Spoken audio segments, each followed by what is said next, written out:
Friday in Florida represents a small step for the team, but it could be a giant leap for USA cricket.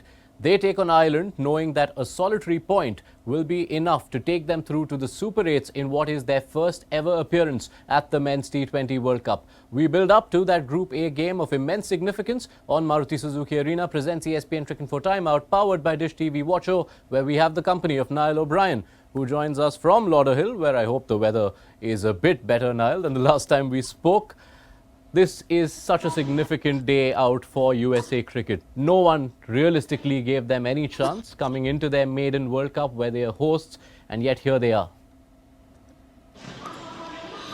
Yes, a huge opportunity really, and a significant moment, and a moment we'll all remember, I'm sure, moving forward over the next 15, 20, 25 years as cricket in this region grows, if USA can make this massive leap into the next phase of a T20 World Cup. So I think before the tournament, people recognised what a good side USA were and the numerous match winners they had on their day. But I don't think many people expected them to play as well as they have done so far in their 3 games, not just the 2 games they've won. So, a huge opportunity against Ireland, and they'll fancy their chances.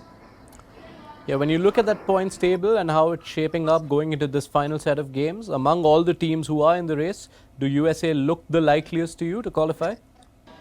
Yeah, I think definitely they've been the second best team in the group, and that's a wonderful testament to their skill and their dedication. Their fan base has been good. It's growing every day here in the USA.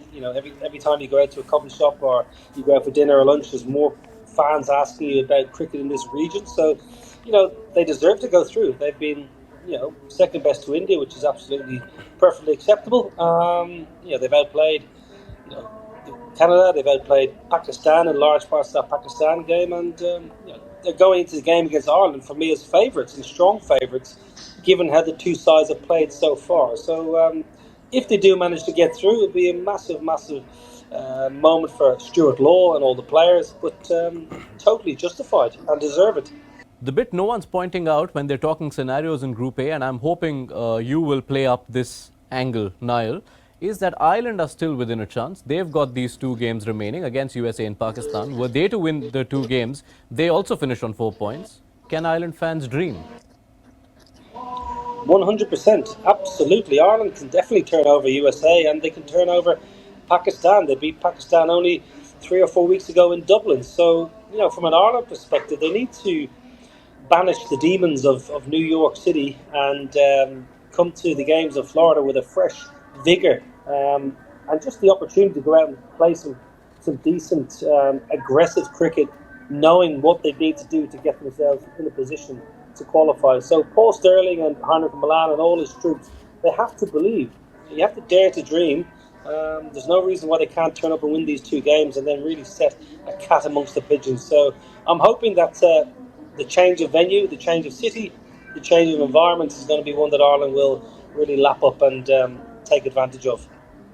All right, let's tuck into the contest at hand then. And one of the matchups which appears to be key going into this is how Ireland's top order batters fare against Saurabh Netravalkar. He has been the star bowler for the US in this run, even rattled the famed Indian top order, and Ireland have not had the best of times so far. How do you see this one playing out? Yeah, it's a lovely combination, really. A bit of pace bowling, nice shape on the ball against a frail top order of Ireland. Paul Sterling and Andrew Balbirnie have had a very difficult time in this T20 World Cup. I think that's a lot to do with conditions, truth be told, in New York, as opposed to the pedigree or prowess of Sterling and Balbirnie. So I think Ireland will probably feel a little bit more comfortable in the surroundings here in Florida. But yeah, we speak about sort of Netravalkar's swing and his pace. He's generally a power play specialist. He gets a lot of wickets in the power play. His economy rate over his whole career, really, for the USA in the power play is exceptional. So that's going to be a big issue, and Ireland have had their woes in the power play. So it's one of those situations. Ireland, we said it in New York, they need to try and set themselves up for that middle and latter overs in the innings, because they've got power in the middle order and power at the back end. Ireland's issue in the recent past, they've been out of the games by the end of that 6-over stretch. Right, let's talk team combinations, Niall. Should Ireland be looking to make any changes for this game? Well, it's an interesting one, really. I would have expected potentially Ben White to come back into the reckoning, the leg spinner. But just given the weather that we've had in Florida, as you well know, it's been raining for about 3 days non-stop, albeit the sun is shining now, thankfully. So I would have expected maybe an extra spinner to come in for Ireland, but the game is 10:30 in the morning local time.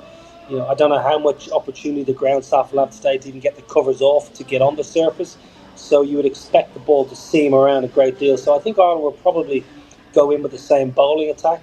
It's just whether they could potentially get Neil Rock, the left-handed batter, into the side somehow and strengthen up that batting order and also give them a left-hand batting option. So I think maybe Neil Rock is a potential, but I can't see the bowling effort or the bowling combination changing a great deal. Paul Sterling isn't someone that likes to chop and change. He likes to trust and give people the opportunity to right some wrongs. So I wouldn't be surprised if Harnick Milan and Paul Sterling play the same team. Same question from the American perspective. Should they perhaps consider bringing Kenjige back in, who was benched against India after having quite an impact against Pakistan? Yeah, that was an interesting one, really, wasn't it? Because I thought he bowled so well, and he has been an excellent bowler for the last 12 months or so following his cricket. So I was a little bit surprised. I think he might come straight back in, but the USA, going into this game knowing what you need to do to qualify. Stuart Law will just be saying to the guys, whatever combination you go out with, guys, we just got to get the job done here in Florida, and we're creating history. So I think Ireland will have a tougher selection meeting than USA. Stuart Law, whoever he's picked, has generally done quite well. So he may well bring him back in, but I wouldn't be surprised if Stuart Law says again, listen guys, you guys are playing well. Obviously, the skipper, if the skipper is captaining again, needs to get through the overs a little bit quicker because they won't want any more run penalties with the ball in hand. That is right. That did have quite a bearing in USA's game against India. Thank you so much, Niall O'Brien, for setting up USA versus Ireland for us.